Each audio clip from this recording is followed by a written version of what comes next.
Yo yo, Cameras. yo yo. Yo, yo, what's going on? All good, all good. How's your week been? It's been good. I feel like 2 I've weeks. got 2 weeks. I feel like I've got COVID at the moment. You've been ill. When did you So- get ill? Was it Friday? Saturday? Friday I was alright. Saturday I was out just shopping, but then I felt ill. Sunday was a write-off. Monday was a write-off. So yeah, I'm feeling 75%. Right. You're getting there. It's You sure alright. it's COVID? I don't know. 75%'s alright considering I usually run at about a 90. How's your week? Yeah, good. Did quite a bit this week, to be fair. Saw Ed Sheeran on Wednesday. Oh shit, yeah. Forgot about that. You went to Ed Sheeran. Yeah, it feels like it was ages ago because we went to Silverstone on Friday, Saturday, and Sunday. So they were quite long days. So I was thinking today, Ed feels like it was like 2 weeks ago now. You could probably fill up this whole episode with your week update. Yeah, no, won't talk too much about it, but I'll tell you a bit about Ed because I said I'll save it for the podcast when you asked me how was it Yeah, so where did you see him? at Wembley. Oh, right, okay. So like beforehand, I was thinking I'm not that excited for it, and I couldn't really be bothered. And the reason sort of we went is Emma just found tickets and she's like, "Do you want to go see him?" And I was like, "Yeah, go on." Yeah, Like, fuck it. something to do with it. Yeah. So like the build up to it, I wasn't that excited, and then it came to Wednesday night, and I was thinking, "Oh, it's Wednesday night. I can't really be asked going to a concert." But when we got there, it was actually really good. So one thing that really impressed me was what he's got. He's got this like these buttons on the floor. And it's like four or five buttons on the floor. So he explains what he's doing, and basically, when he presses one button, he'll play something on his guitar, and it'll record it, and then he'll press another button, and he'll play something on the piano, and it'll record that, and it sort of loops round and turns into the song. Oh, right. Every song, he will do this every time. So every time he plays it, like at each concert, it's a little bit different. So it's the first time you're hearing it today. So he does that for all of his songs, which I thought was It's like pretty sick. the live band sort of. Yeah, and because he's like talented and can play everything, like Yeah. it's all just him doing it. But for some songs, he did have the band, but for the majority of the songs, he was doing that, which I thought was pretty Right. sick. But I saw his stage was like a mid-stage and it had conveyor belt flying him around. Yeah, so it had like a conveyor belt going around, which was cool. Mm. Yeah, it was good. Like, I'm not a massive Ed Sheeran fan, but it was good to like see him at work. Like, I like some of his songs. Yeah, he's a good artist. I think he's a good Yeah. musician. Like, I appreciate his music, but I wouldn't say I'm a super fan. Like some people there were like, you could tell they were super fans. Yeah. I think it's good to go to sort of not random concerts, but concerts like Ed Sheeran, where you can just appreciate some good music. Yeah, exactly, and appreciate his talent Yeah. because he is like very impressive. The stuff he was doing. Yeah, because the way the music industry is going now as well, you're probably not going to get too many more of these. They're like a dying breeder, good artists. And he wrote one of Justin Bieber's songs. I don't know what it's called, but when he was singing it, I know the song. If you played it, I'd know what song it is. And I know it's Justin Bieber, but I don't know what the name of it is. But when he said he wrote that song, and then he played it and sang it. And I was thinking, shit, like it actually sounds like an Ed Sheeran song. Now, when I listen to the because Rupert put the Justin Bieber version of it on the other day, I was thinking, when I listen to it now, you can definitely tell it's an Ed Sheeran song. Oh, right. We wouldn't have known otherwise. Yeah, I wouldn't have recognised now. Was it Love Yourself? Yeah, that's it. How do you know? Did you Google it? Yeah, Googled it. All right, yeah. I don't even know how that goes, that song. Yeah, if you listen to it, not now, obviously, because we'll get a copyright. Yeah. But Oh, it's one of his biggest songs. Yeah, I probably know it from listening to it, obviously. yeah, when you listen to it and you know Ed Sheeran wrote it, you'll think it's definitely an Ed Sheeran song. It's originally titled "Fuck Yourself." Or is it? 2015 song. Okay. I Yeah, I feel know. like In my head, I know how it goes. I'm not going to sing it because I'm. I feel like the Ed Sheeran version was a bit better as well when he sang it. Yeah. I don't really hear much from. Well, obviously, I hear songs about him, songs from him, but I don't really hear much about Justin Bieber anymore. He used to be in the Yeah, he news. had a stroke or something. Oh shit! No, yeah, I heard about that. Do you know what happened there? No, I'm not sure, but some people were saying that his face is like drooping. I think. So it's not permanent, that though, is it? I'm not 100% sure. Yeah, I heard that's the. Well, I guess we do hear about him in the news, but it's here. I'll show you.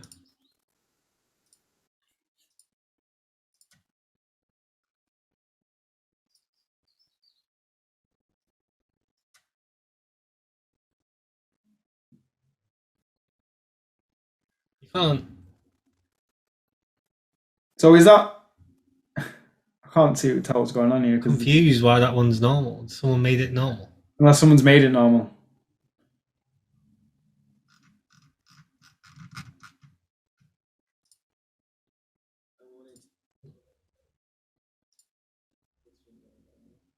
There's no sound coming through. Oh shit. Oh, well, we don't really need to watch the video, but Yeah. he cancelled his show after his latest tour as he's got full paralysis of one side of his face. Did it say from a virus on that article? It's called, the Canadian pop star said he's been diagnosed with Ramsay Hunt syndrome after a virus has damaged the nerve in his ear. Suffering is pretty serious. Well, he's 28. I thought he was younger than 28. It was my age. I've always seen him as a young. I don't know why. Maybe because he broke out when he was young.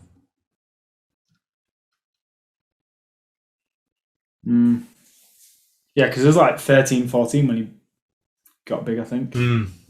Baby. Yeah. He was high pitched voice. But yeah, then on Friday we went to Silverstone, which was sick. So on the Friday and Saturday seats. So we had tickets for Cops stand.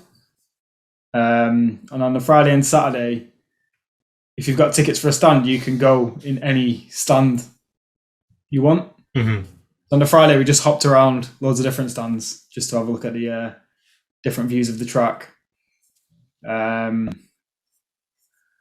then on the Saturday, we went in. I can't remember what the stand name was, but it was on the Hamilton Straight, which is like right across from the pits. That was good. Are you getting the track up? Yeah, can you see that? Yeah, so we were in Cups. Can you see in the bottom right? Oh, Cops. Yeah. Yeah, for the main race. That's where Hamilton and Verstappen crashed out. Yeah, this is the famous Bendel. Yeah. Straight.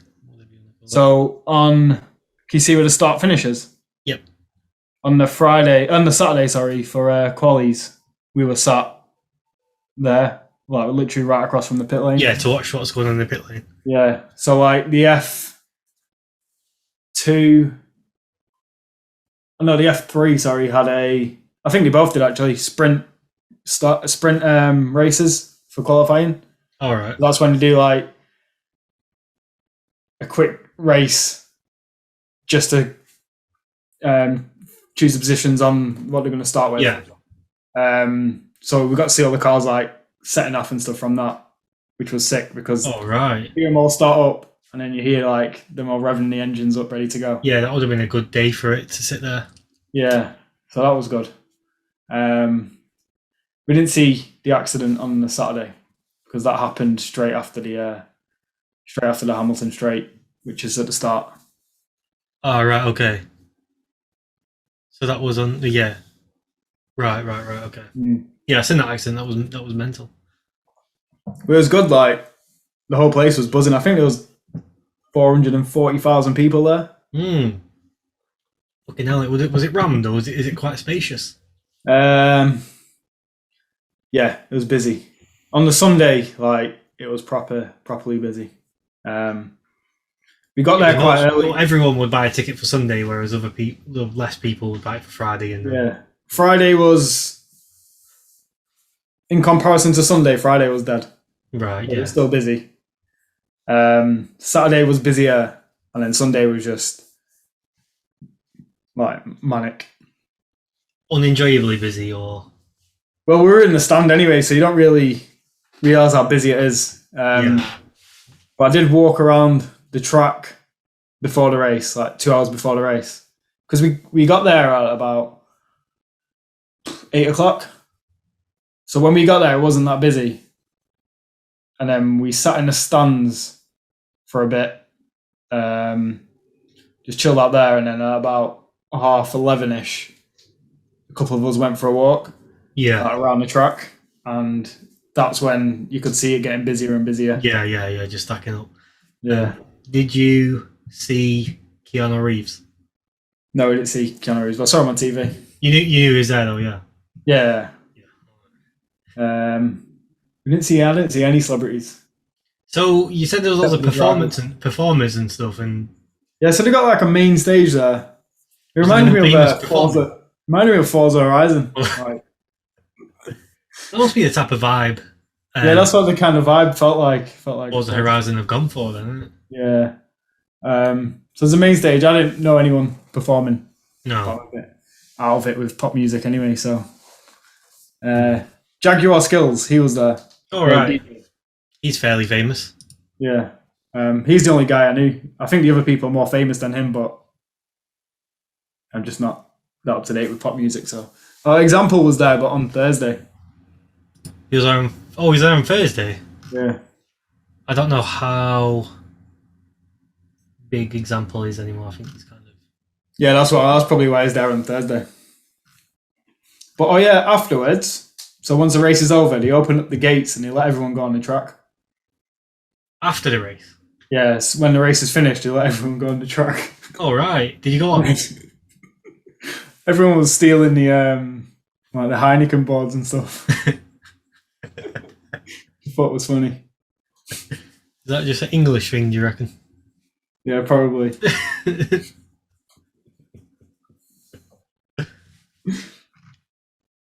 All right, you've had quite a. The other thing that was funny is so before the race, like the VIPs, they stand on like the back of a truck and they get driven around the track. All right. They were like waving at everyone, but then for some reason there was always like a one with nobody on it behind them. So like they would go past, and then when the one with nobody on it comes past, the whole crowd start cheering.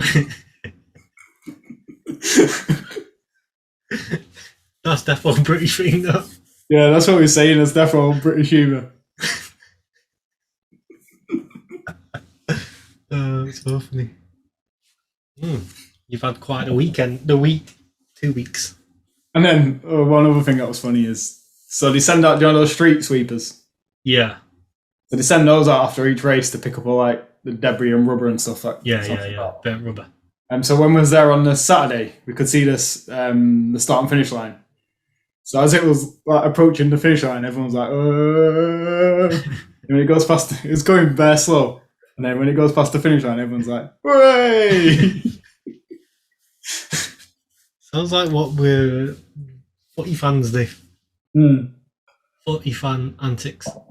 It was like that kind of vibe, but without the tribalism of footy. Oh, right. That's a good question. Did you see a lot of sort of like tribalism there at all with the different teams?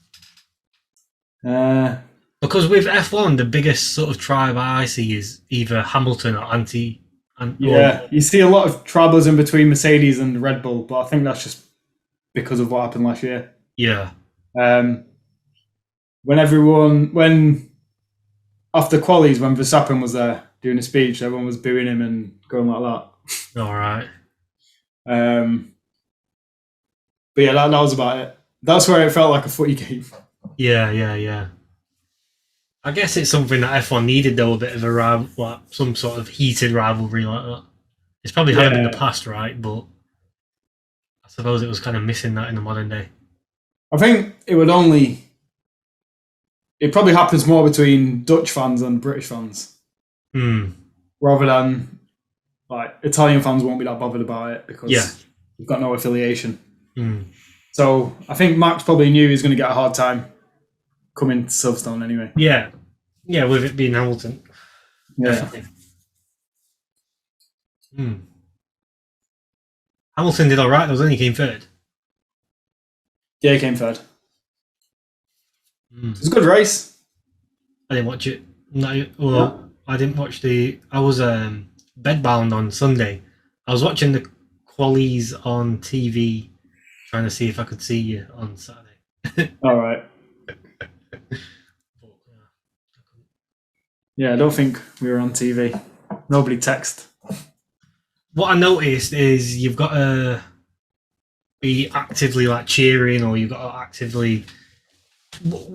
For example, whenever they were focusing on like Ferrari, for example, it would only show people in Ferrari merch. If they're focusing on Merc, they would only show people in Merc merch. So be in that merch at the right time and cheering. I reckon if we were a group of people in the same merch, like the same, like all dressed in red like Ferrari, then they're probably more likely. Go to us, yeah. But we're all like mixed up. Yeah. Just F1 fans. Yeah. But yeah, it was good. I would recommend it. Is it a yearly thing for you? Nah. I don't think I'll go back for another couple of years now. Is it a yearly thing for those who you went with? They're talking about doing it again. Some were saying we'll do it every 2 years. Some will say no, we'll just do it every year. But if they do it every 2 years, I wouldn't go back in 2 years. I'll do it again in the fourth year.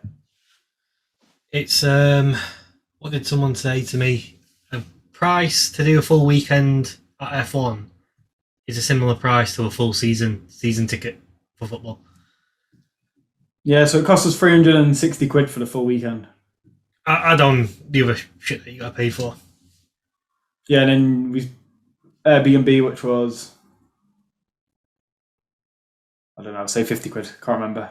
Yeah. So you're talking about 400, and then all the other stuff, petrol and all that stuff. £7.50 beers. Might be talking about 500 quid all in. It's roughly a season ticket, right? Yeah.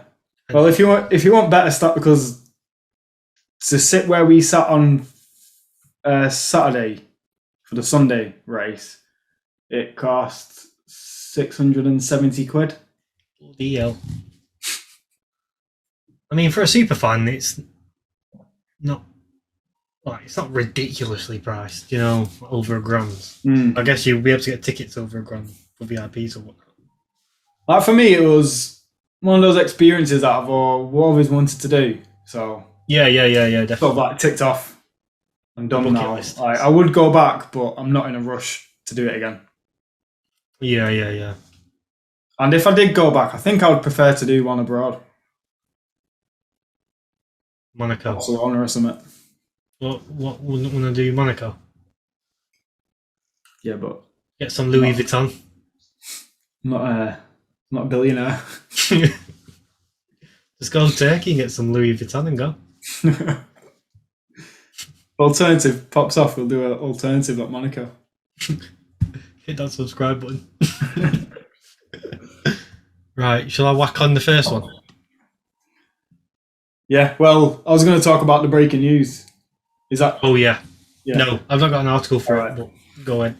Yeah, so you probably already know, Rishi Sunak and Sajid Javid have resigned from government. So that's the UK's Chancellor of the Exchequer and the Health Secretary. Yeah. So Rishi Sunak's probably like after the PM, he's probably the second most Important. person in government. So this is big news, and for them two to leave within 30 minutes of each other is also massive news. It was less than 30 minutes, wasn't it? Was it not minutes in between? I'm not 100% sure. I think I read somewhere that it was within maybe 30 minutes of each other. So still very short time anyway. yeah. So this is all over Boris. I'm not 100% clued up on the reasons why he hired an MP or appointed an MP, Chris Pincher, for a government role. Chris Pincher had some complaints or allegations against him from 2019 that he was inappropriately touching some men in a private members club.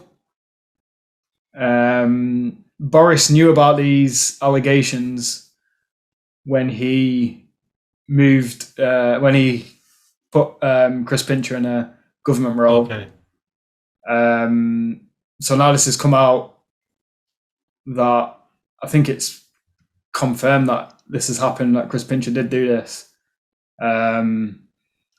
People are obviously criticising the current government, saying that, well, it just seems to be one thing after another, right? Like, yeah, you have all those Partygate scandal, and now it's this. It just seems it's inevitable that Boris is probably going to be pushed out. I feel like they're going to have to drag him out of Downing Street. I don't think he wants to leave. But no, it seems that way. I didn't think Rishi would leave either, to be honest. It does seem that way. But they do say if you lose your chancellor, then you're practically out of number 10 anyway. But for him to lose both his chancellor and his health secretary.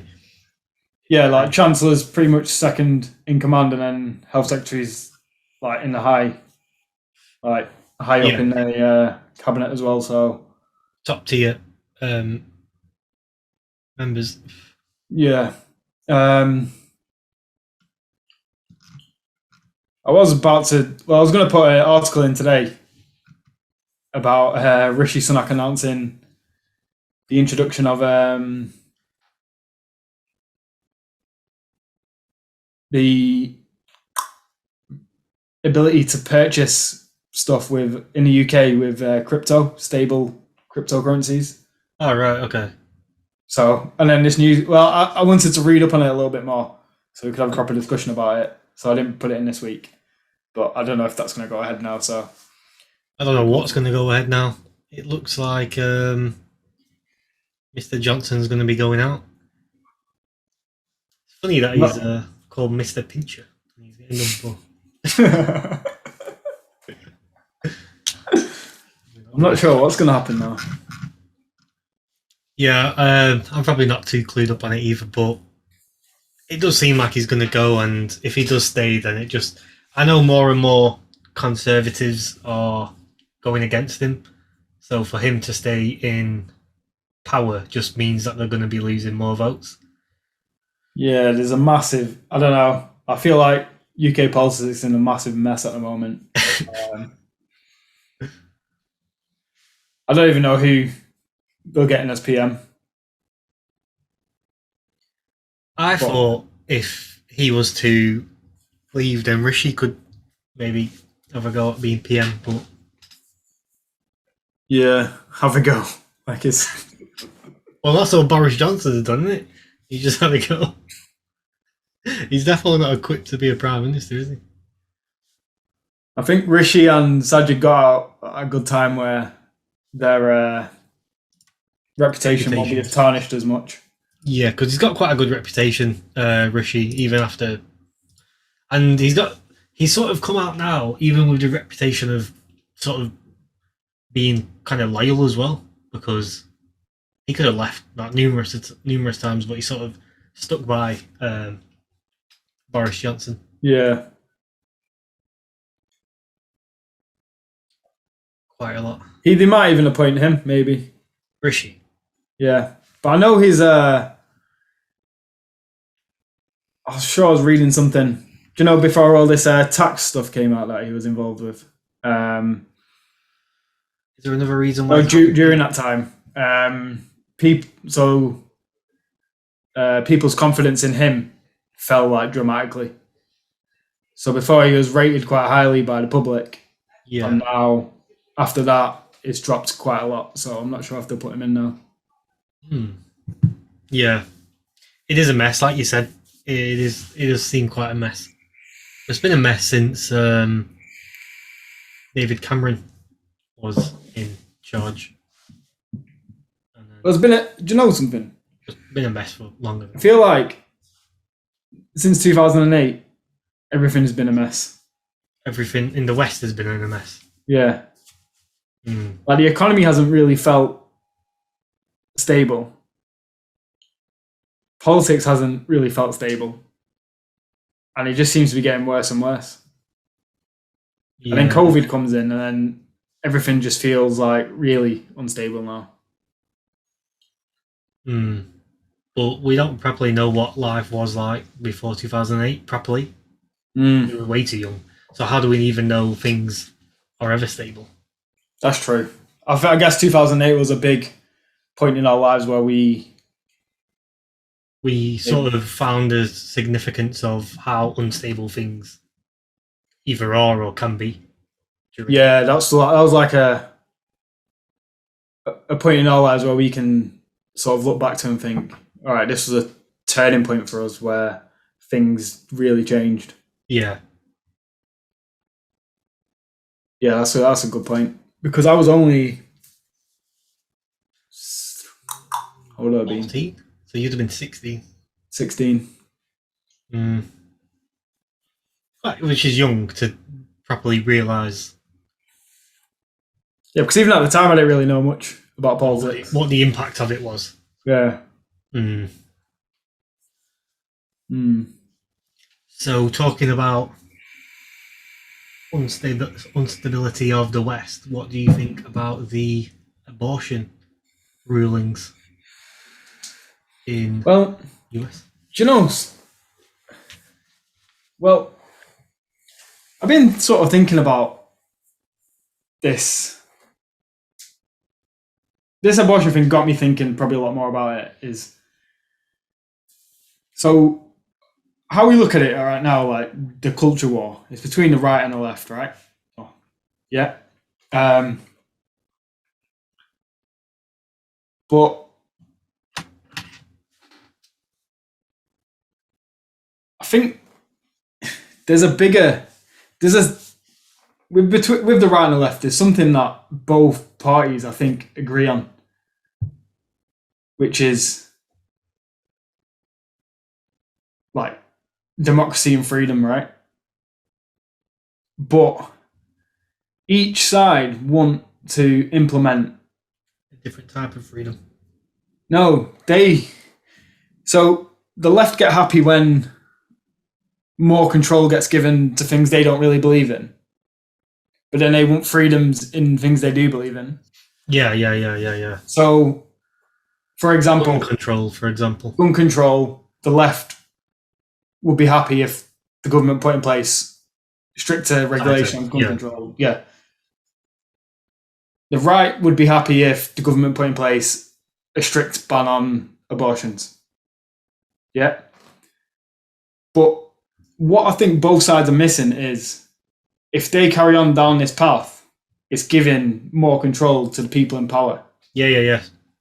Divide and conquer. So they'll do one thing to keep the left happy, then do one thing to keep the right happy. But in both ways, they get more control. Yeah. Even though this abortion thing isn't really about control because the Supreme Court said it's not in the Constitution, so each state has the freedom to choose whether it's... How they interpret the Constitution with regards to murder.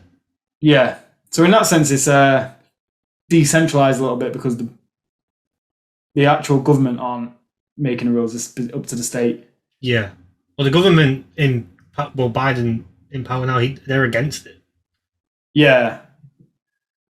So, but I think with other things that they're so busy arguing with each other and missing sort of the bigger picture is they don't. What you don't want is a big government that have too much control. And I think in the UK and in the US at the moment, the governments have got too big. Yeah. They're getting involved with stuff that they shouldn't really be getting involved with. Mm. And I think it's a slippery slope once you start giving away some additional controls, then you'll never see those freedoms ever again. Yeah. Once they're gone, they're gone. I think we discussed this before. When something goes, you sort of forget what life was like when you had it, and you forget it ever existed anyway. And you get so used to it that it becomes the norm, and it slowly pushes forward a bit more every time. And the same thing happens when you take more away. You get used to it, and then it suddenly becomes the norm, and then a bit more, and then a bit more, and then suddenly you're just living in a normal life, which you think's normal. But if you look back over 50 to 70 years, you had complete freedom, whereas in the present, this is in the future, obviously. In the present, you have no freedom at all. But you just see tunnel vision to see that it's normal. And especially for, like, for example, and it's not a really massively important example. I kind of like this regulation that they put in, that you can't smoke in public places. I like it because you don't come out of pubs stinking of fags. But, and I like how, if I was to smoke, I like smoking outside because I don't. Yeah, and it opens up the smoking shelter. Yeah, an extra. And you have some good conversations in the smoking shelter on a night out. An extra party there, yeah. But for us, that's just the norm because it's been in since 2005. We were like 10, you was 8. Yeah. When that came in. Or I was 11, you were 9 or whatever. But to say somebody who's someone who's older than us and experienced what life was like before that might miss it and think, those were the days where you could just sit inside and have a fag whilst watching footy. Yeah. But for us, it's just normal now. It's a generational thing. It just disappears with the next generation. The only thing that we've got attached to it is probably watching old movies or things that are set in the past. Because even then, I watch, I don't. Well, we won't miss it because we don't not experienced it. I was watching something, Mindhunter, I think it was, set in 70s or 80s maybe, and these guys are just getting national flights around America from state to state and just smoking ciggies the whole way on the plane. You just think it's kind of crazy that because smoking on something in the air. On the plane, yeah. Just doesn't seem like the best move to make. Best idea. But I think some things have been put in place are a good thing, but then it's that, you might think it's a good thing, but it's just one little bit of extra control, one bit, they sell you it as a good thing. Do you know what I mean? Yeah, it's like the propaganda around it, but it's not. It's like they decorate it differently than what they're actually trying to do. Yeah, a good example might be it's a bit controversial, the topic, but it's that guy who's on Chris Williamson.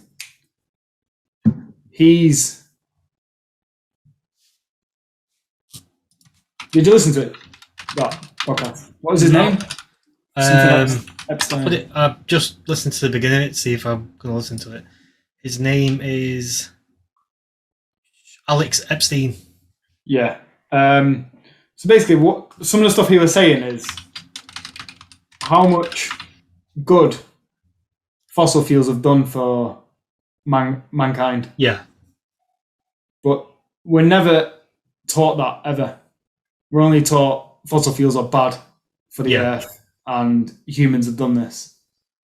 So it's very like makes us feel guilty for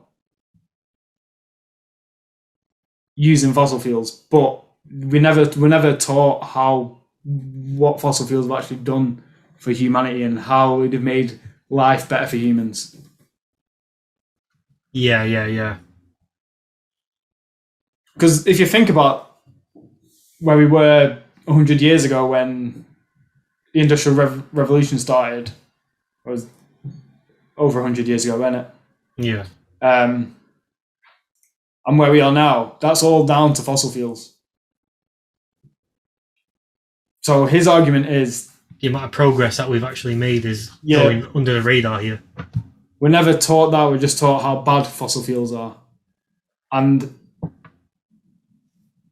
what he's saying is they're putting regulations in place that are making energy prices go through the roof because we're not prepared to go for green energy. I think 8% or it's either 3 or 8% of the world's energy supply is through renewable energy. So how can we replace that extra 90 odd percent of energy? Like, it's not possible.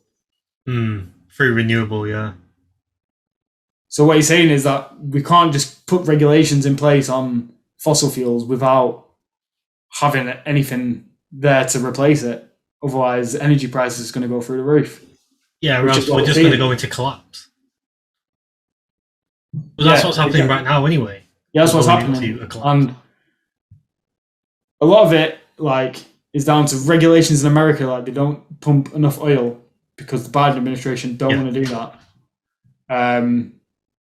So in America, they're sat on so much oil, but they're not accessing it because the Biden administration don't want to access it because they've got green regulations in place. Yeah. But then it's increasing the cost of living for the average person. Well, for everybody, really. Yeah. And then, but it comes down to like, it's not even just fuel prices for us to fill up our car. You're talking like farming costs. Yeah, it becomes our food, what we purchase, our clothes. It becomes pretty much everything. It's all based, the whole world operates around oil, basically. Yeah. Yeah, there's a fuel price crisis and it is bad with the cars. But we've not actually seen the full extent of the impact it's going to have until it catches back up with the rest of the supply chains. Yeah. Which is starting to, because you can see it with food now. Food's increasing in price. Well, it'll be next year's harvest that's fucked. Yeah. Or even this year's harvest in... Yeah, it'll be this year's. What time of year's harvest is right now, isn't it? They'll be harvesting. Yeah, I think it's about end of summerish.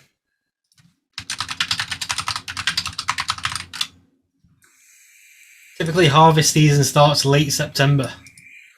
Okay, yeah, it'll be this year then. Yeah, before the weather changes and cools. So yeah, it'll be then. Yeah. So we'll start seeing food price increases towards the end of this year, going into next year. But I'd like to do a lot more research on what Alex was saying.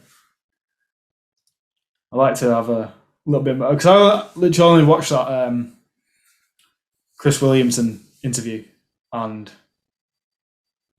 you generated all this information. Yeah, like what he was saying, sort of, it makes sense. And yeah, Chris asked him a really good question. He said, I can't remember what his answer was, but I remember the question. I'm going to have to watch it again because I was working whilst I was watching it. But he said, so everything you said to me, like, makes logical sense, but why do other people not share the same opinion as you? Or why do the majority of people not share the same opinion as you?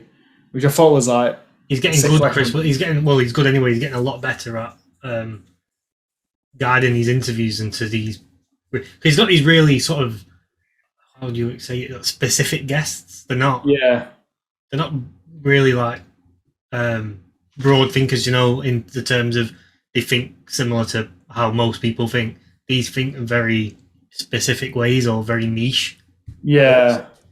And then he's like quite a big thinker. Think about the bigger picture. So then he's got this guy who's narrowed down into one thing, but then he's given him a big question like that to try and open up. Like, because I was listening to it thinking, all right, yeah, like it makes sense what he's saying, but how much do you take as gospel in it? Do you know what I mean? Yeah. Like, there's no one else defending the other side of this. Yeah. He's putting across.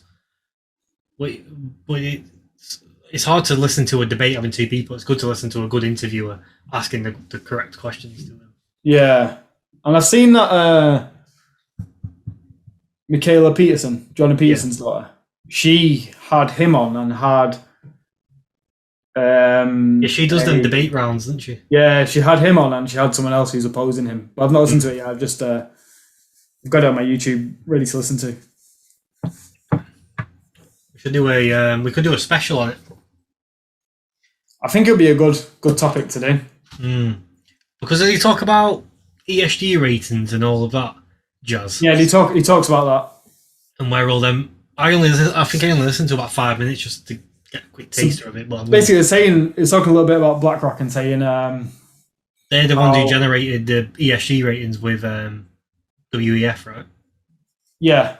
So what he said is... These companies so any company, if they're using so many fossil fuels, BlackRock will say to them, your ESG rating is going to drop. Yeah. Which means you're not going to get as many of our investors or people invest in BlackRock products because ESG rating is not high enough. So you're not going to make it into this fund. So then companies will start looking for greener ways to manufacture stuff, which might increase the costs, but shareholders will just look at the ESG rating and invest in that company. And the more shareholders that invest in it, the higher the share price of that company is going to go. So yeah. But then there's the other side where if they're E's obviously for environmental, if that goes down, then they'll look at social or governance ways of getting it up. And it might not be something that the company actually agrees with, but they're in a state of panic because they're going to lose money. Yeah. Similar to what Netflix did. Yeah, because if their ESG rating starts falling and then BlackRock kick them out of a fund, then their share price falls. Then it pisses the other shareholders off, and more shareholders leave. And then the share price just collapse from there. Yeah. So it's a bit weird because you should really be investing, traditionally, you invest in companies that are making a profit and making good profit, and you're basically just focusing on the business aspect of them. Yeah. These days, people invest in companies that portray a certain... Yeah, that's like having a high ESG score, so they're more socially... what's the word? Socially conscious. Is that the word? Responsible. Yeah, socially responsible, that's it. So... CSR, in it, corporate social responsibility. Yeah, that's it.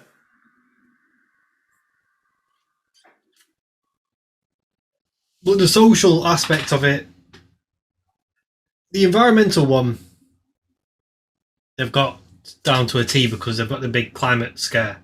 I'm not saying it's true or false here, no conspiracy theories, but they've got that one down to a T. The social one they're working it with the thing that they did on Netflix where their ESG score was dropping.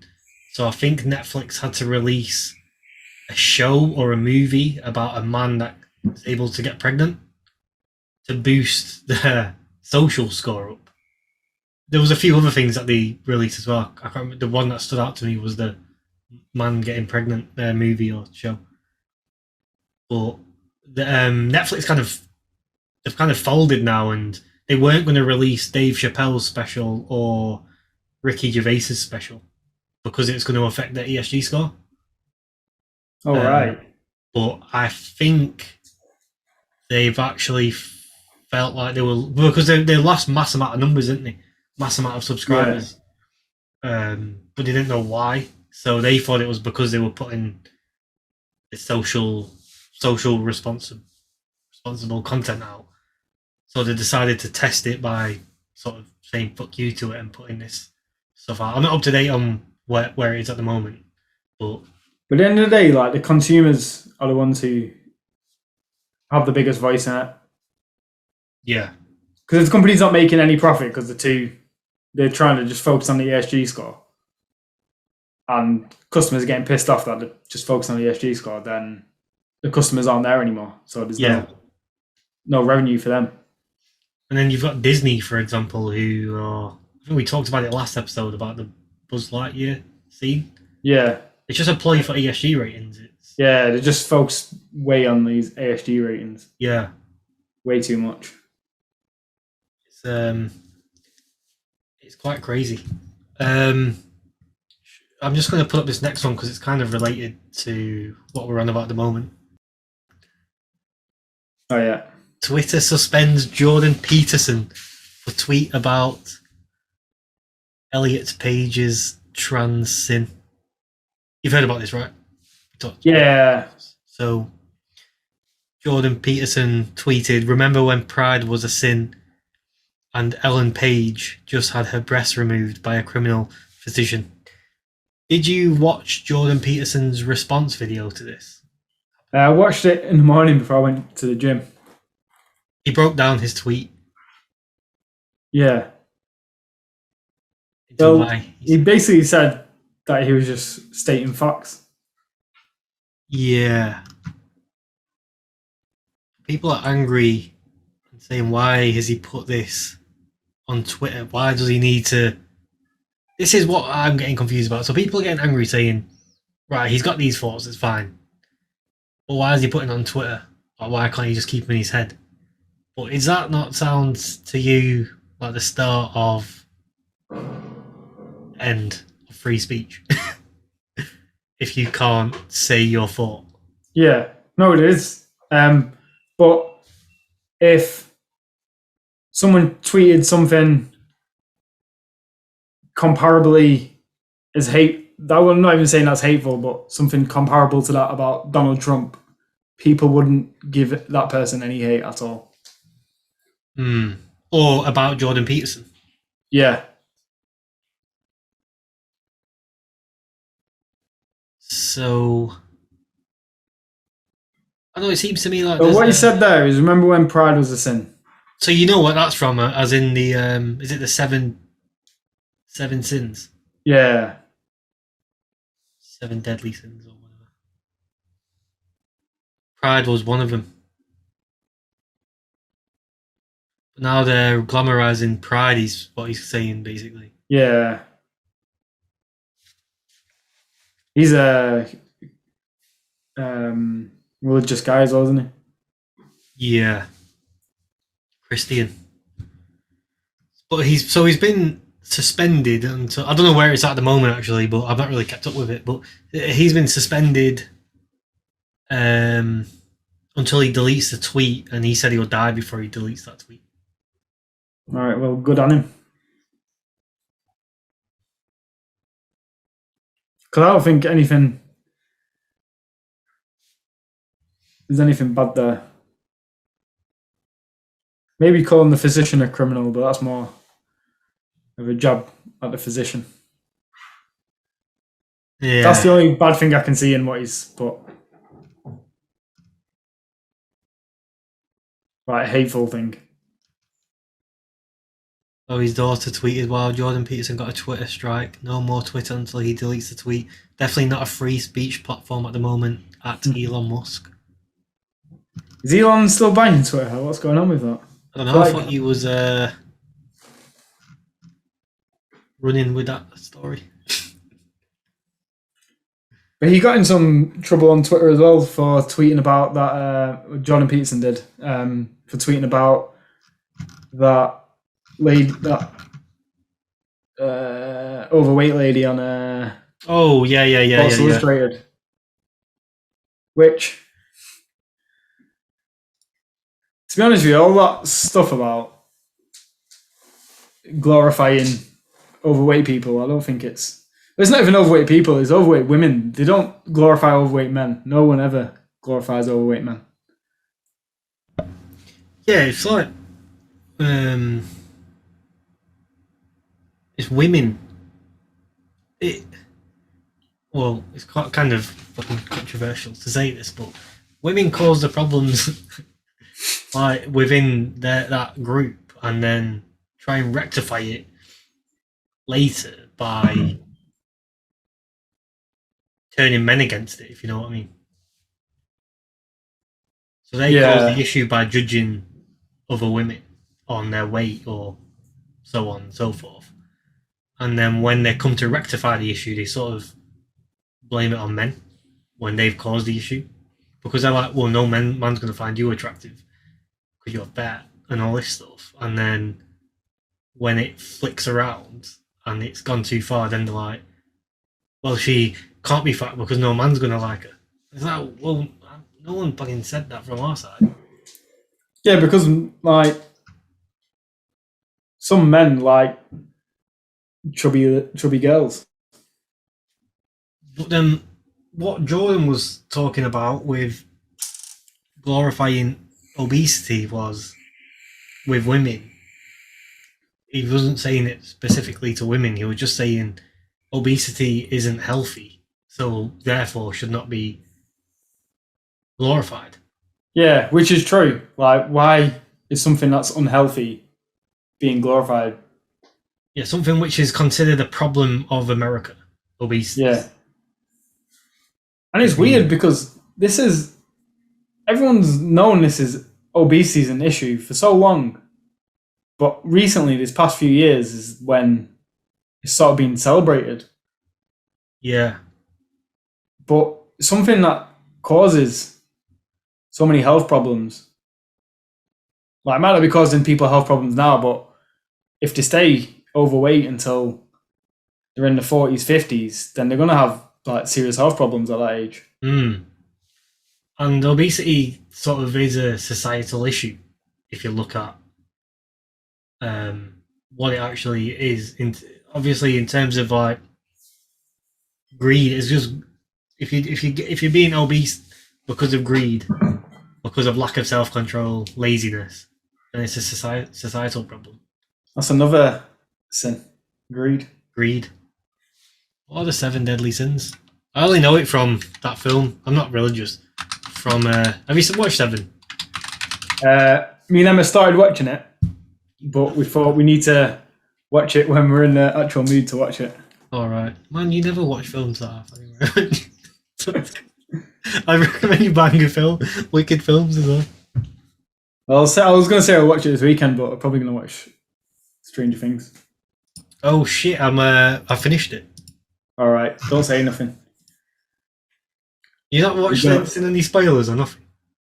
No, I don't use social media, so except for YouTube. You got to be careful on there, man, because I was listening to a clip of a podcast earlier, and they were talking about it. All right, what podcast? Let me get on here. You probably won't listen to it. It's one with Andrew. What's his name in it? Santina. All right, I'm gonna say something, and I was thinking whether to bring it up on. Do you know when I was looking into like Christianity and stuff? Yes. Basically, they believe that the devil works in like not mischievous, like in cunning ways where they make people feel like they're doing something for good. Where they'll make people feel like they're doing something good when it's really bad. Do you get what I mean? Obesity, for example. Like, so when we're talking about these sins that are being glorified, pride, greed,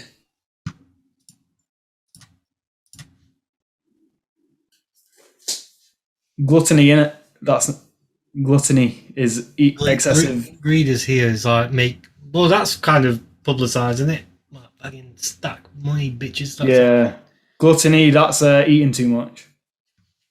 Yeah. Gluttony is Lust. over-consuming, in it, which we've talked about before with drinking as well. Yeah. Lust is just super sex, isn't it? Yeah, which is.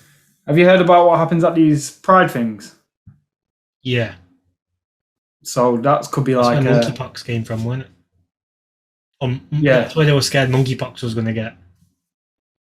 Because they do a lot of apparently, I've not seen anything. I've just heard it on podcast, but they do loads of like weird acts, and there's people saying that there's children watching and stuff.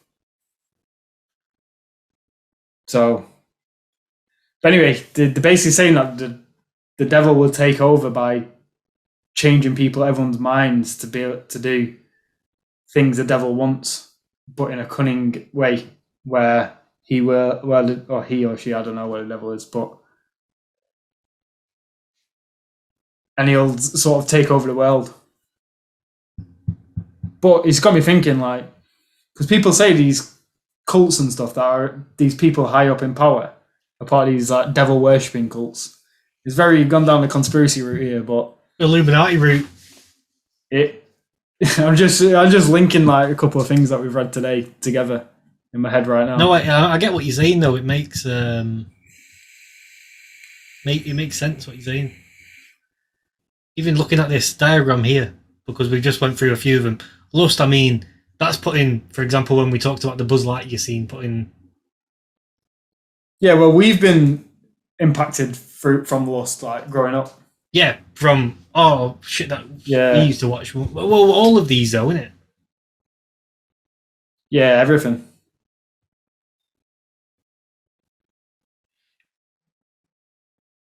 People, society, especially in the West, tick 70s boxes. Like, I don't know if these deadly sins came about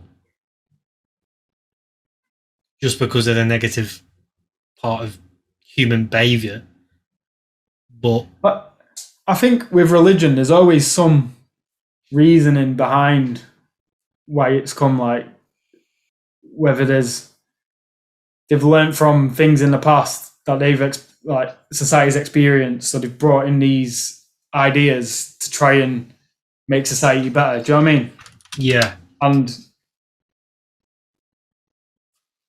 I feel like these days religion's like there's so much shit involved with it. It's made people think, like fuck religion. But there are some good aspects in it as well, which brings good teachings and good morals to people. Yeah. Something that society, I feel like, is missing more and more. Like, because our parents weren't really religious, so then we were less religious, and then our kids will probably be even more religious. So each generation becomes less and less religious, which means it's falling further and further away from these morals that religion teaches. Yeah. And there's a book, actually, I think Joe Rogan was on about it in something I listened to, about the sacred mushroom and Christianity. All right, yeah. What? Have we both listened to the same thing? Maybe. I think it rings a bell, listeners. It might have been on that Flagrant 2 I was listening to today when he was on Flagrant. Joe Rogan. What's the concept behind it? Yeah, it was because they were talking about it and saying that, what was he saying? I don't know what the book's about. I want to read the book. Joe was being quite serious about it, but they would take that as a bit of a joke. Never serious. I feel like Joe realised about an hour in. Yeah. But basically, what they were saying was that it's the concept that basically God is nature within. So if you look at, they used to believe that when it rained, it was God like ejaculating over the earth. All right. Because when you ejaculate on something, it grows. It grows. So when it rains, everything grows. Yeah. And then something about the mushroom always being the first thing to grow Yeah, I and remember people this. eating the mushroom and then going on some psychedelic trip, which sort of the book believes that religion came from a psychedelic trip from mushrooms, and it all stems. I don't know if the book's about what I've just said about God ejaculating, or if that's just something they were discussing, but the book comes. Yeah, I remember this conversation. Because that's the first thing that pings up when it rains or Yeah. because they do grow ultra fast for what they are, and then so I'm gonna read the book and see what it's about. I feel like there's so much about the planet that we don't fully understand. Yeah, because what we taught, what I'm noticing now, what we're taught, what everyone's always saying anyway, is what we're taught at school is so fucking restrictive that, Yeah. and everyone's so bored at school because they just teach us this narrow-minded shite. Yeah, it's true. You don't have any expression to think for yourself or to really Be creative. No one's taught to be creative, really. nah. You only have to come out of school and force yourself to be creative. Like the only class where you're really creative is art, but if you're shit at drawing, then you're fucked. It's not like creative thinking. Yeah, no creative thinking at all. And then even like if you have, I've had discussions with people saying like, oh, you need to be like do something creative as a hobby in your spare time. Just always do something creative to impact your mind. Everyone always thinks like you just said then, oh, art. But schools taught us to think that the only creative thing is to fucking draw a picture. But Yeah. And for years, I thought I wasn't a creative person because you can't draw. I can't draw. Yeah, for years, even like through uni, I thought I'm not creative. So Yeah. like, but now I actually understand what creativity is. It's not fucking drawing a It's picture. not how your hand moves on a piece of paper. Yeah, it's about how your mind works and Yeah. how you come up with ideas and how you discuss those ideas. And how you solve problems. Yeah, problem solving is yeah. Mm. Whereas, so I remember my mate said to me after uni, I said to him, I'm not like creative. And he goes, yeah, he goes, you definitely are creative. And that's when I started thinking like, what does he mean like I'm creative? And probably took me like a good 2 years to figure out what he actually meant. That's good. That's Yeah. I don't know if that's actually creative, but that's like a different trait that you have that you've clung on to try and work it out. Yeah. But it like makes you think. Like since I figured, I don't know when I figured it out, but since I've always looked at life completely different and like. Yeah, same. Like you just think differently after it. Mm. You think with more freedom. Yeah, because you're creative, you open your mind up to whatever you want. It's like this, what we're doing now. This alternative. This is creativity. Yeah, just all this, what we're talking about and the ideas we're coming up with. Yeah, it's creative thinking. Yeah, it's just creative thinking. And it's good to do. Like, it's not even like I just enjoy doing this, like having these discussions, and that's it. Opens up your mind. Shall we put the next one on? Yeah. We was on the verge then of going. Do you remember when we did that dark episode? I think the last episode we did a dark episode. Oh yeah. Was on the verge of. We've gone on some mad tangent. Went from talking about. I forgot even what we were talking about to start off with. Rishi. Was on about UK politics. Is that last article, Rishi?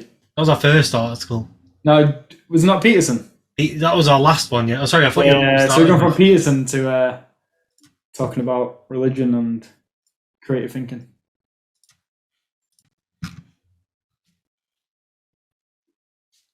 All right. So, did you hear about this? Nope. All right. So, basically, Joe Biden. If you scroll down. Do you want this video on or not? No. Keep going down. I'll just read out his tweet.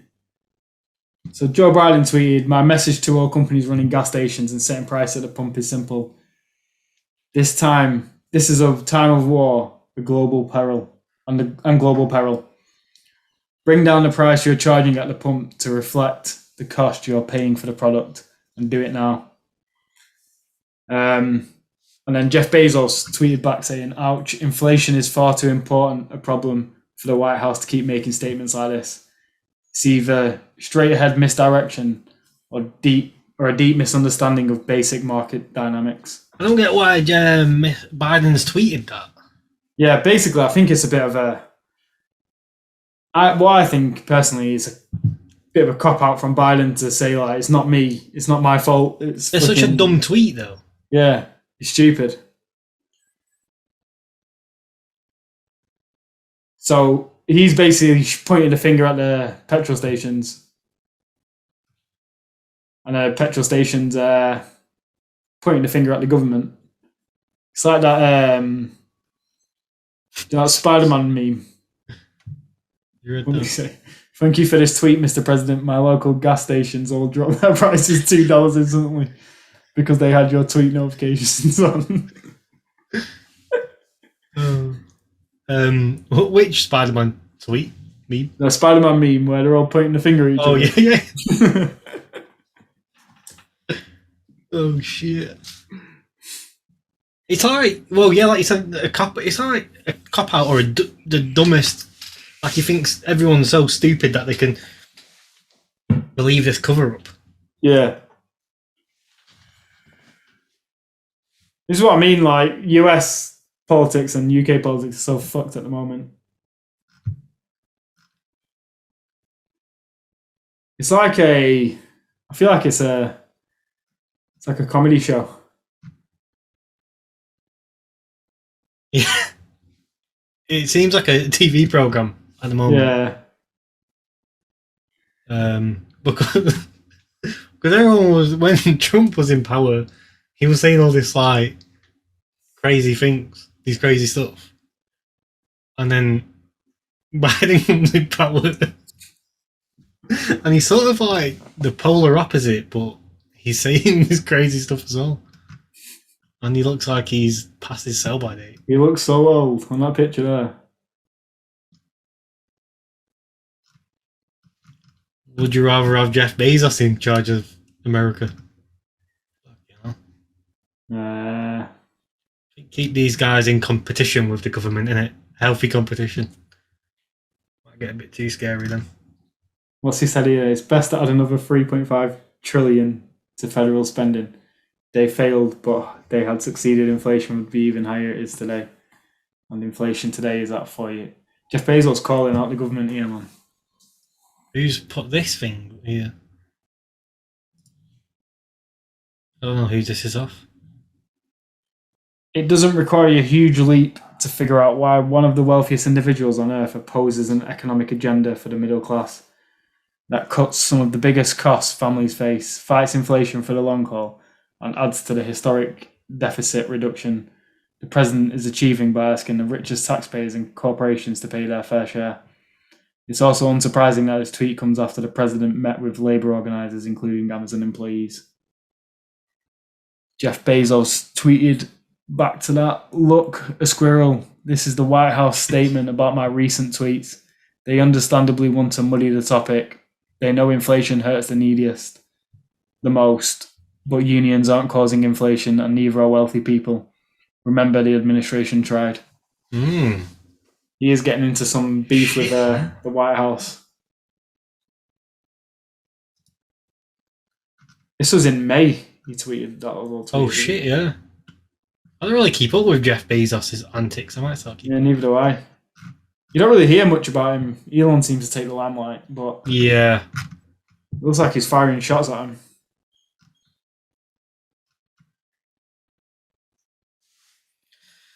But again, he is a billionaire, so he's probably got his own agenda.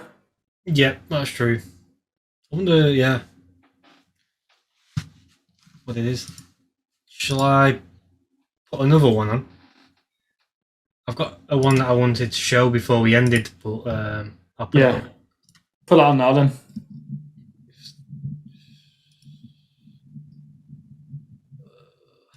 This one I only. Oh, fuck off. Sign up. I've read too many articles on this one. Okay, I put this one on. I don't know what the fuck this source is, but saying similar shit.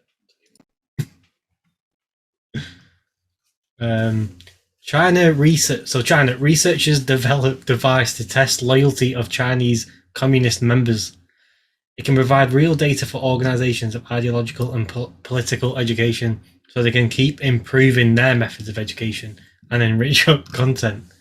So basically, the AI device, it analyzes their facial expressions when they're in certain conversation or when they are watching some certain content to see what their feelings are on the content. And it's to sort of read their mind to see if they agree or disagree with what the fuck? With the CCP, basically. That's mental. Because obviously we're doing our China thing at the moment, some China research, so this came up. Basically, I don't know if it's the same AI tool or not, but there's the AI tool which apparently, and this is just what I've heard off the internet, Chinese people don't smile. So they don't smile. Offering a sort of payment feature at retail stores and stuff, so they can pay through facial transaction if they smile. That means confirm payment to try and make more people smile in public. All right. But I don't know if it's the same sort of device which they're using on the other side here to determine. It says here to determine how receptive they are to thought education.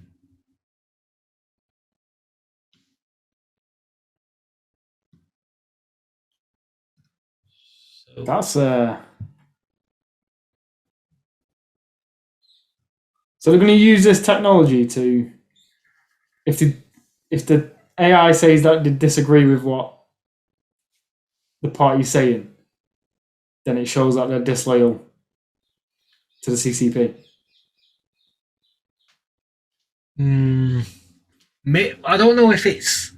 Well, yeah, obviously it will show that, but I read it in. This is how I interpreted it. Was say they're doing some training, for example, and they're watching something and they're like, their facial expressions are telling the computer, well, I don't agree with this. The computer will then change the dynamic of what they're showing them to make it fit what they agree with, and like brainwash them that way. If you know what I mean. Right. That's how I thought in my head it would work, but I don't know exactly. I don't know if it's actually been released. It says there were some comments terming the idea as high-tech brainwashing, which were soon deleted. And it also says it can provide real data for organisers of ideological and political education so they can keep improving their methods of education and enrich content. So that's where I think I got my... Yeah, what you're saying sounds... how it's going to be used. As per the text, the device can ascertain the levels of concentration by using a kind of smart ideology and AI technology to extract and integrate facial expressions, ECG readings, and skin conductivity. So they're basically just tuning into your waves to see if you agree with the shit that they show you or not. That's so weird. This is I think this is an example of tech being used in a bad way.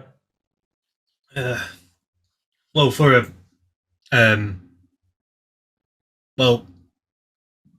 for China, like you wouldn't expect it to come out in the US first.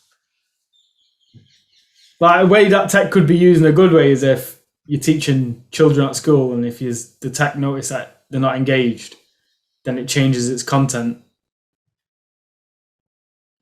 Yeah, something more engaging. Yeah, to help them learn better. Then that's like a good way it could be used. But to brainwash people and there's always like that negative side to tech, which is worrying. Yeah. We spoke about it before. Like, that's what worries me most about technological advancements is the dark side. And then what you were saying about the seven sins earlier as well, and if you can see, I don't know what the opposite of the seven sins are in terms of religion. Is it, I don't know, the Ten Commandments? I don't know. That's just rules to live by. But Yeah, there's rules to live by, I think. the seven sins, if you can see society leaning towards them more and more, add on the layer of technology that's being provided whilst we're leaning onto it. If you look, for example, I think what was one of them, lazy, or I forgot what they call it, but that's like Sloth. TikTok. Sloth, that's it. Yeah, TikTok is sort of technology which is being used to enhance that sin. Technologies around fasting. Even like working from home, I guess, is a technology that's being used. Yeah. Or even like doing a Zoom, home, because if we wanted to do this in the past without technology, we would have to travel, meet up with each other, and do it. We're quite lazy in the sense that we're able just to log onto this and do it. Yeah. But it's not, I don't think it's made us lazier because we wouldn't have done it otherwise. So like, if we weren't doing this now, we would not have met up to do it. Yeah, we probably just be watching some shit on TV or just being lazy. Yeah.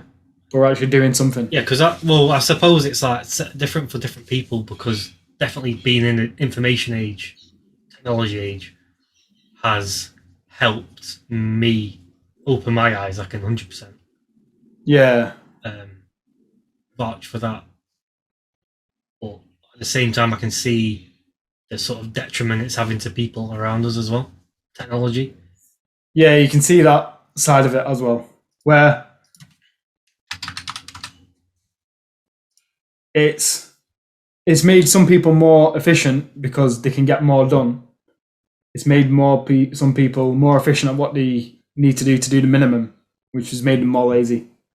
Yeah. Whereas we're being more efficient, but trying to fit as much as we can in the day. Yeah. Which, yeah. So if you actually look at the seven sins and think about technology, add the technology angle onto it, then you've got greed. Has it impacted greed? I won't say technology as such, but I think greed. People have become more greedy in the sense they always want the next best thing. Yeah, no one's ever content. No one's ever grateful for what they have. Yeah. Which I suppose is greed. If you're never grateful, then you're greedy for more. Lust, which obviously technology's flown pornography on another level. Yeah. Pornography, Tinder, OnlyFans, everything. Envy's obviously from things like Instagram.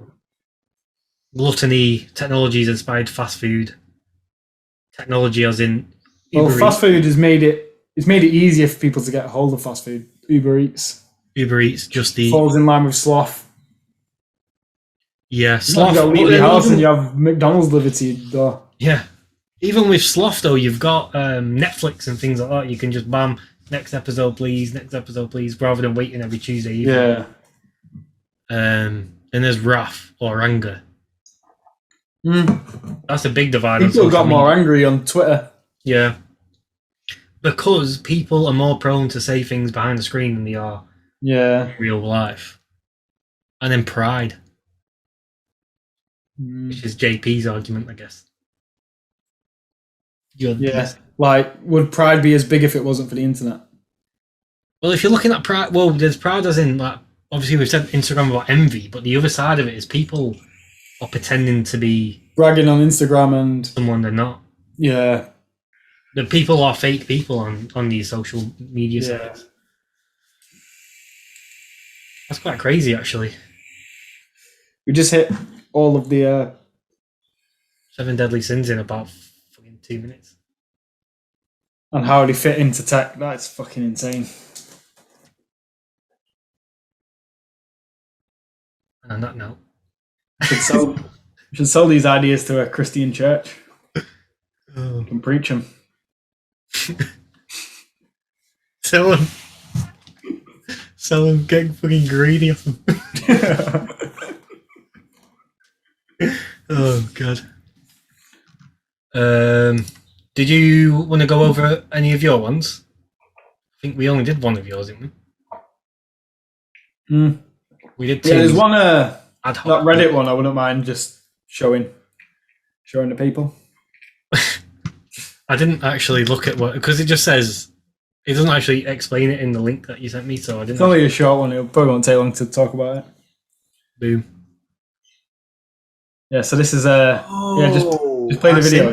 It's like 2 minutes long. This is Umbrella Academy, isn't it? I'm not sure. Have you got sound on there? Yeah, big screen it. This is all filmed on a green screen.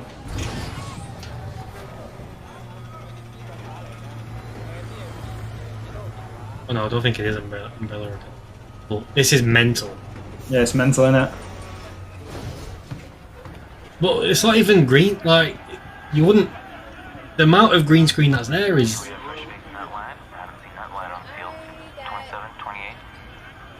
He's... Taco burgers and 1 regular. Thanks. Oh, for his hand.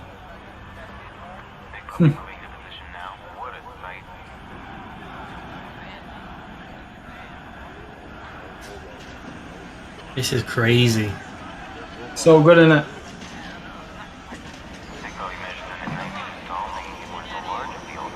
Wait, was this on Lou later today?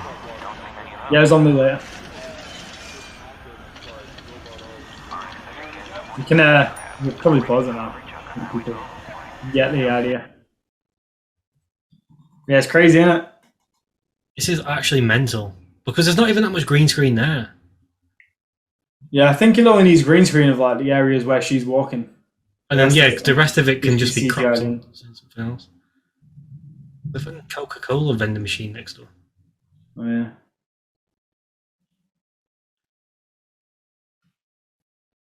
It's good though, isn't it? I think that's absolutely crazy, to be honest.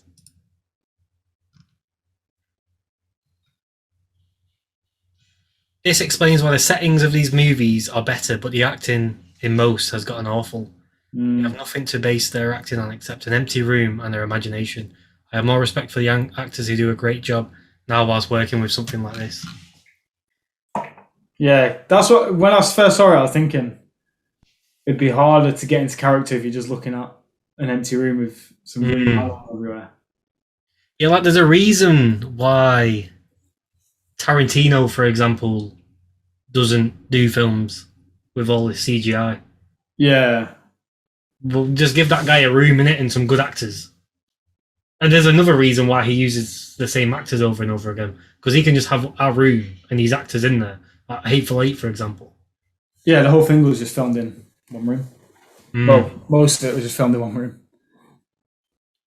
I watched Django the other day. For the first time? No, second time. All right. But I watched it years ago. Yeah, it's a sick film, innit? Yeah, so good. He's a Jamie sick... Foxx is so sick in it. Jamie Foxx is sick in it. Yeah, Jamie Foxx. I like the... what's his name? The guy who plays the Nazi dentist. in Inglourious Bastards. Yeah, the dentist in Thingy. Yeah. What's his name? Christian Waltz. He is such a... Yeah, that's it. He is such a character, man. He's a... I was going to say he's underrated, but I don't think he's underrated. He's, James Bond film as well. I'm not sure. I've not watched James Bond for ages. Like the new ones. I like that. Do you know what scene I like in that? Well, I love the scene, one of them, where you're first introduced to Candyland. Yeah. Samuel Jackson. He's well funny in that. But I like the scene when they're traveling at the beginning when they're stuck in the snow, and then that guy picks them up. He recognizes them. What happens? Oh wait, I'm not on about Django. Sorry, I'm on about Thingy there. Hateful Eight. Do you know why in Hateful Eight when they get picked up? They are in snow in some of Hateful Eight, but no one picks them up. In Hateful Eight? Oh wait, no, it's in no, Django. In Django, you're in snow in some of it. Yeah, he gets picked up by that car. That's in Django? In Django, yeah. I'm trying to find the cut of it. You probably won't even notice the scene, but I just really liked it, the way it was done. He gets picked up in a car? Not a car, like a cart. Like a, what do you call it? A cart. It's got horses pulling the fucking thing, and he's got to put them bodies on the top. I can't find the cut for it. Thingy's in it as well, isn't he? Jonah Hill. Oh yeah. That's a funny scene. There's some good actors in it.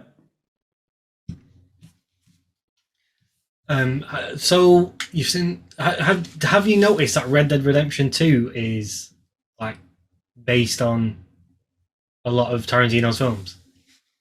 Yeah, I got the Red Dead vibe from it. Yeah, but I just thought that's probably because it's set in a similar period. Same with Hateful Eight as well. Do you know where they all just? That's in Hateful Eight for about 10 years. Oh right. So I can't. That's all in one room, isn't it? Yeah, I remember that. Yeah. Do you remember in Red Dead when they're all in the blizzard trying to find somewhere to stay? Yeah.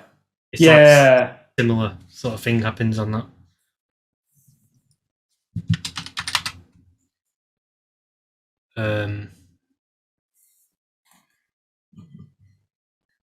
So what Tarantino film will you get to see? Pulp Fiction. I'm gonna watch that. Is that the best bit of? It's not on Netflix anymore though. I was gonna watch it instead of Django, but it wasn't on Netflix, so I just watched Django. Oh, you'll love it. You'll love Pulp Fiction. It's like the best. You know, Will Smith was supposed to play Jamie Foxx's character.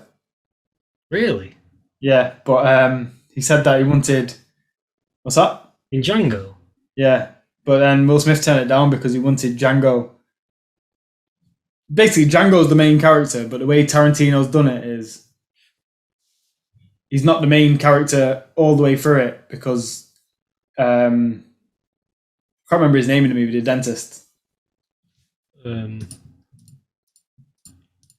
He plays more of a lead role until he dies. Right, yeah. I get what you mean. Whereas Will Smith was saying he wants the Django to be the lead role all the way through. Schultz. But what I think Tarantino was trying to do is show that how Django was a slave, he's freed him, and then when he dies, Django takes over and becomes his own person, like fully. Do you know, like show like the whole transition of he's freeing a slave. Yeah. His character development's mental in it. Yeah, because he becomes like he's sick at the end when he goes back to the house. Yeah. Well, he does that with all of his films, doesn't he? Yeah. Oh man, you need to watch Pulp Fiction. It's Bruce Willis. I'll watch it. I'll have to find it online somewhere. It's worth it. It's a good bit of TV, man. Well, it's like his best movie, isn't it? Is it considered his best? Yeah. Yeah, I think when I looked what his top 10 was, I think top movies, not top 10, because he's only doing D10, isn't he? I think it was Pulp Fiction, Reservoir Dogs, Inglourious. You might have to just double check this. Kill Bill Volume 1 and 2. I think Django was 6th. I don't remember what 5th was. Reservoir Dogs #1. Pulp Fiction. Well, I don't know which. I've guessed. Yeah, each one's. Some of them are different. This one puts Reservoir Dogs first, and then Kill Bill, then Inglourious Bastards, then Pulp Fiction. Oh my god. Inglourious Bastards is sick though. Yeah, it's such a good movie. I've seen it so many times. That's like my go-to Tarantino movie. If I've like struggling for stuff to watch, I'll just stick that on. It's always on Netflix as well, isn't it? Yeah, I love it. Always on Netflix. I love the the first scene when Oh yeah, about the milk. when Christoph Waltz when he goes to that house. It's so good. Could I trouble you for a glass of milk? He's in Pulp Fiction for a lot of it. I don't know what I'm looking at there. He's in Django at the end, isn't he? As an Aussie guy. Yeah. Is he not in every single film? He's not in Inglourious Bastards, is he? No, I don't think so.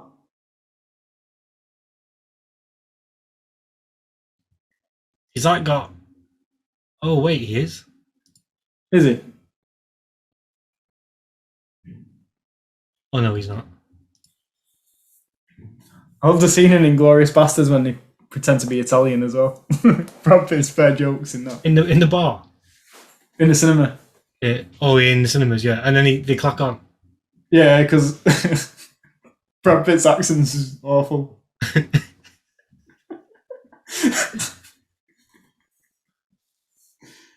I like Tarantino because he puts that comedy element in, but very subtly. Yeah. Like it's not a comedy movie by any stretch, but he. Because even in Django, he does it with that scene with Jonah Hill when they're all putting the masks on. Oh yeah. Even with Samuel Jackson, he plays quite a funny character in it. I think. I think of all of them I watched, I think Pulp Fiction's got the most comedy in it. Pulp Fiction's weird, right? Because it's not like any of these other films because it's funny on how fucking weird it is. You know what I mean? What'd you say? Sorry. Pulp Fiction's funny because of how weird the film gets. Because it just gets outrageously weird, but he manages to keep it grounded. All right. Whilst it gets weird as fuck. And then you watch it like, this is bare weird, but it's bare, like, it's so intriguing. When you watch it, do you understand more about why? Because a lot of his films always end in like some crazy ass way. Can you see why he's carried that on in the rest of his films? And he just went to the extremes with Pulp Fiction. I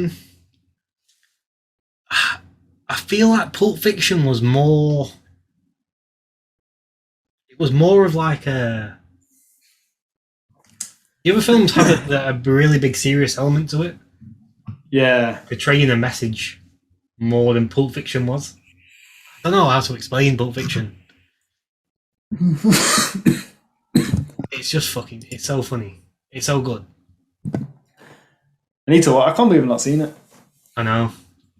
I think I've seen every other Tarantino movie except I've not seen Jackie Brown. I've not seen Reservoir Dogs. Jackie Brown's on Netflix now. Is it? Have you seen it? No. I've never seen Jackie Brown. I've not seen them three.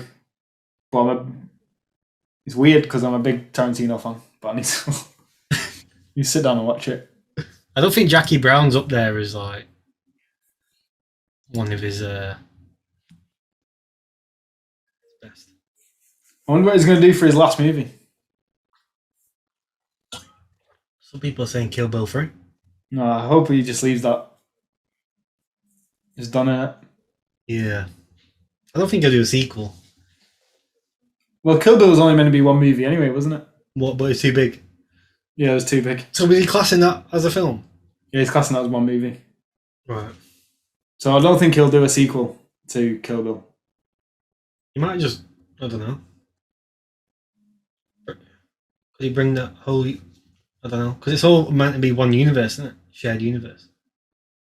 Yeah, you can't really bring the whole universe back because some of it's set in Different times. slave time, some set in Western time, some set in Nazi Germany. Oh, yeah.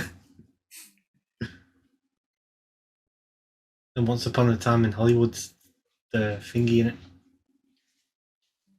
Yeah, 60s. Time. Kill Bills, I think just modern time. So controversial, isn't it? Stuff. What did you think of Once Upon a Time? I liked it. But I mean, I liked Manson. Like, I liked that story of Manson. As a movie, I thought it was alright, like, not his best, No. but still a good film. Yeah, still up there, not his best. If it wasn't him that made it, it would probably... I'd probably rate it higher. I know it's a weird thing to say. But if it wasn't Tarantino that made that film, I would rate it higher. Because I know he's can do better. Yeah, you sort of expect more from him. Yeah. But it's not a film I would... Like, Inglourious Basterds, I can watch that over and over and over again. Have you watched Once Upon a Time in Hollywood again since we watched it? We watched that cinema, didn't we? Yeah, no, I've not watched it again. Alright, I've watched it a couple of times since. It's better. Watching it again? Watching it again, yeah. You'll probably feel the same thing with Pulp Fiction. Probably want to watch it twice because it gets a bit... Yeah. Yeah, I reckon if I watch Pulp Fiction, it'll be like a Inglourious Basterds for me, where I'll just stick it on. Yeah, if they ever leave it on a fucking streaming site.